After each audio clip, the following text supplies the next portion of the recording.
넘어서 절정 부분을 같이 한번 살펴보도록 하겠습니다. 자, 이제 절정 첫 번째 부분을 우리가 살펴볼 거고, 이 절정 첫 번째 부분에서는 자, 기다리던 삼촌이 나타나지 않았습니다. 근데 그 삼촌 대신에 누가 나타난다? 구렁이가 나타나더라. 그러면 이 구렁이가 나타나자 이제 우리는 줄거리를 알고 있으니까 그 할머니가, 친할머니가 기절해버리는 그런 모습들이 담겨 있습니다. 그러면 내용 같이 한번 살펴봅시다. 자, 마루 위에 발돋움을 하고 자꾸만 입맛을 다시면서 근천을 떠돌던 월이라는 놈이 갑자기 토방으로 내려섰다 그랬습니다. 월이는 그냥 우리 집에서 키우는 강아지다라고 생각을 하시면 됩니다. 자, 그래서 우리는 월이가 대문 쪽을 향해 으르렁거리는 소리를 들었고 이내 함성을 들었습니다. 그러면 대문 쪽에서 뭔가가 오고 있기 때문에 개도 지금 으르렁거리고 있고 또 사람들에 의해서 함성도 들리고 있다는 거죠. 그렇죠? 자, 수저질을 하던 아버지의 손이 허공에서 정지하는 걸 계기로 우리는 일시에 모든 동작을 멈추었다. 아이들이 일제히 올리는 함성이 매우 빠른 속도로 가까이 오는 중이었다. 숟가락을 아무데나 팽개치면서 나는 밖으로 나갔다 그랬습니다. 그러면 그 함성 소리를 듣고 그리고 밖에서 아이들이 와 하는 소리가 점점 우리 집으로 가까이 이렇게 오고 있단 말이야. 그러면 이렇게 밥을 먹고 있다가 아버지가 딱 멈추었다라는 거죠. 왜? 뭔가 진짜 삼촌이 오는 게 아닌가 이런 기대감에 찼기 때문에. 그죠? 자, 그래서 우리 집 대문간이 왁자지껄 하는 소리로 금방 소란해졌다. 마당 한복판에서 나는 다시 기세를 올리는 아이들의 아우성과 정면으로 맞닥뜨렸다 그랬습니다. 그러면 요 부분부터 지금 요 부분까지 읽으면서 뭔가 긴장감이 느껴지죠. 진짜 삼촌이 왔나? 뭐 했나? 라고 생각하면서. 그렇죠? 그래서 점층적인 전개로 극적인 긴장감을 고조시키고 있다. 점층적이다라는 것은 점점 커진다라고 생각을 하시면 됩니다. 아시겠죠? 자, 그래서 우선 눈에 띄는 것이 저마다 입을 크게 벌리고 있는 한때의 조무래기 패였다. 애기들이 다 지금 모여들어서 소리를 치고 있다라는 거죠. 그렇죠? 그리고 그들의 손엔 돌멩이 아니면 기다란 나뭇개비 같은 것들이 골고루 들려 있었다. 우리 집 대문 안으로 지쳐 들어오는 걸 잠시 망설이는 동안 아이들은 무기를 든 손을 흔들면서 거푸 기세만 올렸다. 그중 한 아이가 힘껏 돌팔매질을 했다. 돌멩이가 날아와 푹 꽂히는 땅바닥에서 나는 끝내 못 볼 것을 보고야 말았다. 그것은 뭐였냐면 꿈틀꿈틀 기어오는 기다란 것이 거기에 있었다. 그게 바로 구렁이였다라는 거죠. 그러면 이 소란이 지금 삼촌이 와서 생긴 게 아니라 뭐다? 한 마리의 기다란 이 구렁이가 우리 집으로 막 오고 있고 이 구렁이에게 아이들은 돌팔매질을 하거나 아니면 나무 짝대기로 막 구렁이를 때리려고 하거나 이런 모습들을 보이고 있다라는 거죠. 그렇죠? 그러면 이 돌멩이라든지 기다란 나뭇개비라든지 아니면 이 돌팔매질 요거 자체가 뭡니까? 구렁이에게 가해지는 폭력이다라고 보시면 되겠죠. 근데 이 구렁이는 그렇죠. 누구를 환생한 거라 했었어? 삼촌을 환생한 거라 했었잖아. 그렇죠. 근데 이 삼촌은 조금 더 넓게 보면 누굽니까? 우리 민족이잖아. 우리 민족이 줄거리에서도 설명드렸지만 지금 6.25 전쟁으로 인해서 우리가 서로와 같은 민족 간에 이렇게 싸움을 벌이고 있는 거잖아. 이념 대립 때문에. 그렇죠. 조금 더 확대 해석하면 그러면 이 전쟁이라는 것 자체가 우리 민족에게 가해지는 어떤 폭력이다. 그렇죠. 그러면 요 모습, 구렁이를 좀 더 확대 해석했을 때 구렁이는 삼촌을 의미하고 삼촌은 우리 민족을 상징한다고 볼 수 있겠다. 그렇죠. 그래서 자, 나아가서 우리 민족에게 가해지는 폭력으로까지 이런 돌팔매질이나 이런 의미들이 확대될 수 있겠다라고 정리하시면 되겠습니다. 그 다음 밑에 부분 계속 같이 한번 살펴봅시다.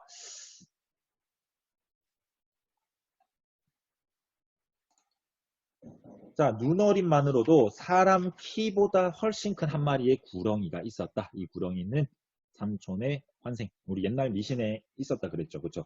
그 사람이 죽어서 한을 품고 있으면 바로 저승으로 가지 못하고 동물로 환생해서 이렇게 이승을 떠도는 그런 모습들이 있다라는 겁니다. 그렇죠? 자, 그래서 꿈틀거림에 따라 누런 비늘 가죽이 이리저리 번들거리며 그 끔찍스러운 몸뚱이를 보는 순간 그것의 울음소리를 듣던 간밤의 기억이 얼핏 되살아나면서 오금쟁이가 대번에 뻑뻑 굳어버렸다. 그 구렁이를 보고 선생님도 그 어디 동물원에 가서 이렇게 뱀, 큰 아나콘다 같은 이런 것들을 이제 갖다 놓잖아. 그런 거 보면 진짜 순간 얼어버리는 그런 기억이 있거든. 그러면 이 어린아이도 어떻겠습니까? 우리 동만이도 순간 그 뱀을 봤을 때, 맞닥뜨렸을 때는 굉장한 공포감을 느꼈을 수 있겠다. 우리 이해할 수 있는 거죠. 그죠? 자, 그러나 이렇게 공포감을 느끼고 있음에도 나는 별 수 없는 어린애였다. 한순간의 공포를 견디고 나서 나는 고함을 지르며 돌팔매질을 해대는 패거리들과 조금도 다를 바 없는 어린애로 재빨리 되돌아왔다. 모든 꿈틀거리는 것들에 대해서 소년들이 거의 본능적으로 품는 저기와 파괴욕을 주체할 수가 없었다. 나는 잽싸게 헛간으로 달려갔다. 지게 짝대기를 양손에 힘껏 거머쥐고 내 쪽으로 가까이 오기만 하면 단번에 딱 죽여버릴 그런 요량으로 짝대기를 쥔 양쪽 팔을 높이 들었다. 그러자 억센 힘으로 내 팔을 움켜잡는 누군가가 있었다라는 겁니다. 자, 그러면 여러분들 요 부분 한번 눈여겨서 봐보세요. 지금 이 서술자는 어린아이란 말이야. 그렇죠? 이 소설의 서술자는 어린아이인데 근데 나는 별 수 없는 어린애였어. 어린애가 갑자기 나는 별 수 없는 어린애였어. 좀 웃기지 않습니까? 그렇죠? 그래서 요 부분은 아까 앞부분에 나왔던 거랑 같이 어른이 된 서술자가 과거를 회상하는 시점이다. 그래서 이 소설에서는 이렇게 시점이 왔다 갔다 하고 있다라는 거 눈여겨보시면 되겠습니다. 그러면 나는 순간 공포감을 느꼈지만 다른 애들이랑 똑같이 이제 저 뱀을 죽여야지 와 하면서 동참을 했단 말이야. 근데 그러려고 했는데 내 팔을 딱 잡는 누군가의 손이 있었다라는 거죠. 저지를 하는 손. 그게 외할머니였다라고 보시면 되겠습니다. 그럼 요 위에 그 구렁이가 상징하는 거 하나 정리하고 갑시다. 구렁이의 상징적 의미와 역할. 자, 삼촌이 오기로 한 그 시간에 삼촌은 오지 않았습니다. 대신에 커다란 사람보다 큰 구렁이가 왔고 그걸 봤을 때 우리는 이 구렁이는 죽은 삼촌의 환생이다 라고 이렇게 정리를 할 수 있을 것 같습니다. 그렇죠? 자, 그런데 이 구렁이는 이데올로기 갈등에 의해서 희생당한 우리의 모습이다. 그렇죠? 이 이데올로기를 누가 정했는데 누구 때문에 우리는 이렇게 전쟁을 하면서 살아가야 돼? 그렇죠? 결국에는 우리 민족은 모두 피해자다라는 겁니다. 그게 뭐 빨갱이든 우리 국군이든. 그렇죠? 그래서 이 피해당한 모습을 구렁이로 형상화하고 있고 그다음 한 많은 사람이 죽으면 구렁이가 된다는 무속신앙을 바탕으로 하고 있다. 샤머니즘. 그렇죠? 진짜 삼촌이 아니잖아. 근데 뱀을 보고 삼촌이라 믿는 거잖아. 그거는 이 무속신앙에 의해서 우리가 이렇게 이해할 수 있는 부분이다 라고 보시면 되겠습니다. 자, 다음 사건 전개의 전환점으로 두 할머니의 갈등이 해소되는 실마리를 제공한다. 요거는 뒷부분에 나올 이야기니까 뒷부분에 가서 조금 더 자세하게 설명을 하겠습니다. 그죠? 정리하시고 밑에 부분 계속 같이 한번 봅시다.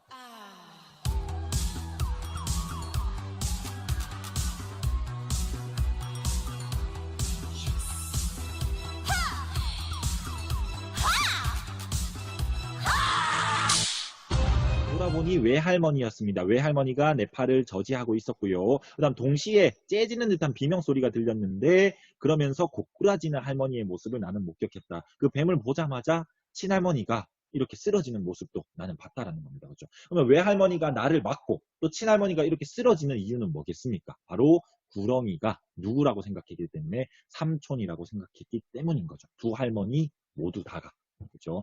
자, 그래서 외할머니가 내 손에서 작대기를 빼앗았고요. 말은 없어도 외할머니의 부릅뜬 두 눈이 나한테 엄한 꾸지람을 던지고 있었다라는 겁니다. 그럼 아까 말씀드렸지만 외할머니든 친할머니든 이 구렁이를 뭐로 생각하기 때문에 삼촌의 환생이라고 생각하기 때문인 거죠.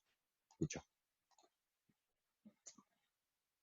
자, 그래서 난데없는 구렁이의 출현으로 말미암아서 우리 집은 삽시간에 엉망진창이 되어버렸다. 무엇보다 큰 걱정이 할머니의 졸도였다. 그 구렁이를 보자마자 할머니는 쓰러졌습니다. 왜? 삼촌이라고 생각했기 때문에. 그 말은 뭐야? 삼촌이 결국 죽었기 때문에 못 돌아온 거고 그 죽은 삼촌이 구렁이로 환생했다고 생각했기 때문에 할머니가 쓰러졌다라는 거죠. 그렇죠. 그래서 식구들은 모두 안방에만 매달려서 수족 할머니의 손과 발을 주무르면서 얼굴에 찬물을 뿜어내는 등 야단법석을 이렇게 벌이고 있는 그런 모습이었습니다. 자, 그러면 구렁이를 대하는 인물들의 태도를 봤을 때 나는 구렁이에게 어떤 태도를 이렇게 했습니까? 처음에는 겁을 먹었지만 나는 아직 애야. 애들이 와 하면서 구렁이를 보자고 막 폭력을 가하니까 나도 생각이 없잖아. 그렇죠? 분별력 없는 어린아이다운 행동으로 구렁이를 해치려 하는 그런 모습들을 보이고 있었다.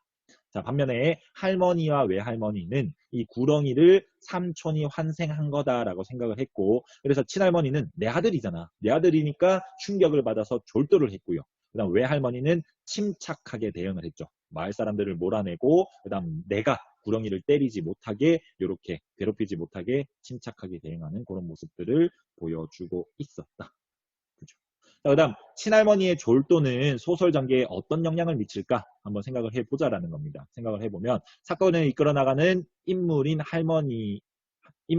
할머니에서 외할머니로 바뀌게 되면서 이 외할머니가 지금 침착하게 대응하고 있잖아요. 그렇죠? 그런 것들을 봤을 때 어떤 갈등이 해소될 수 있는 그런 이야기들이 포함되어 있겠구나라고 우리는 짐작할 수 있겠습니다. 그죠? 자, 그다음 그 바람에 일단 물러갔던 동네 사람들이 재차 모여들기 시작했고 제멋대로 때뭉쳐 서서 떠들어대는 소리 때문에 혼란은 더욱 가중되었다. 모두가 제정신이 아닌 그 붓새 속에서도 끝까지 냉정을 잃지 않는 사람은 에오라지, 오로지 누구다 외할머니 혼자뿐이었다라는 거죠. 그렇죠? 그래서 미리 정해놓은 순서라도 밟듯이 외할머니는 놀라우리만큼 침착한 태도로 하나하나씩 혼란을 수습해갔다. 그래서 제일 먼저 한 일은 뭐냐면 사람들을 몰아내는 일부터 했다라는 거죠. 동네 사람들이 모여들었고 그 사람들을 몰아내는 일부터 했다. 자, 그래서 집안에 들어온 사람들을 모조리 밖으로 내쫓은 다음 대문을 단단히 걸어 잠갔다. 왜? 그 구렁이를 보호하기 위해서죠. 사람들은 구렁이를 삼촌의 환생이라고 생각하지 못하는 사람들도 있을 거란 말이야. 지금 특히나 어린애들이 그렇죠. 그 구렁이를 보호하기 위해서 사람들을 모두 내쫓았고요. 자, 대문 밖에 내쫓긴 아이들과 어른들이 감나무가 있는 울비자 쪽으로 우르르 몰려갔고 고비에 다다른 혼란의 사이를 틈탄 구렁이는 지금 구렁이는 이제 사람들로부터 벗어났잖아. 그 구렁이는 텃밭을 지나서 감나무에 올라 앉아 있었다. 그럼 구렁이가 이 텃밭을 지나서 나무에 이렇게 매달려 있고, 자, 감나무 가지에 누런 몸뚱이를 줄줄 감고서는 철사처럼 가늘고 긴 혓바닥을 날름거리고 있었다. 무엇에 되알지게 얻어맞아서 꼬리 부분이 거의 동강날 정도로 상해서 몸뚱이의 움직임과는 따로 놀고 있었다. 그러면 어떻게 되는 겁니까? 이 구렁이가 나무에 이렇게 있지만 꼬리 부분이 거의 잘려 나갈 듯이 이렇게 상처 입은 모습을 하고 있더라라는 거죠. 그렇죠. 그럼 이걸 봤을 때 이 상처 입은 구렁이는 우리 민족의 상처 입은 모습이다 라고 이렇게 상징적으로 이렇게 이해할 수 있겠다라는 겁니다. 자, 외할머니는 구렁이의 등장으로 발생한 혼란을 어떻게 수습해 나갔는가? 정신을 차리고 냉정하게 수습하는 게 오로지 외할머니였잖아요. 그렇죠? 그래서 홀로 냉정하게 굉장히 침착한 태도로 하나씩 수습해 나가는 그런 모습들 보여주고 있었고요. 그 다음 상처 입은 구렁이의 상징성. 아까부터 누누이 말씀드렸지만 상처 입은 구렁이는 산촌을 의미하는 거고 이것은 좀 더 넓게 해석했을 때 이념의 대립으로 상처 입은 우리 민족의 모습을 상징한다라고 정리할 수 있겠습니다. 자, 여기까지가 이제 절정의 첫 번째 부분입니다. 절정은 그 소설 중에서 굉장히 중요한 부분이다 라고 말씀을 드렸으니까 천천히 계속 한번 여러분 스스로 정리를 해보세요. 아시겠죠? 고생하셨습니다.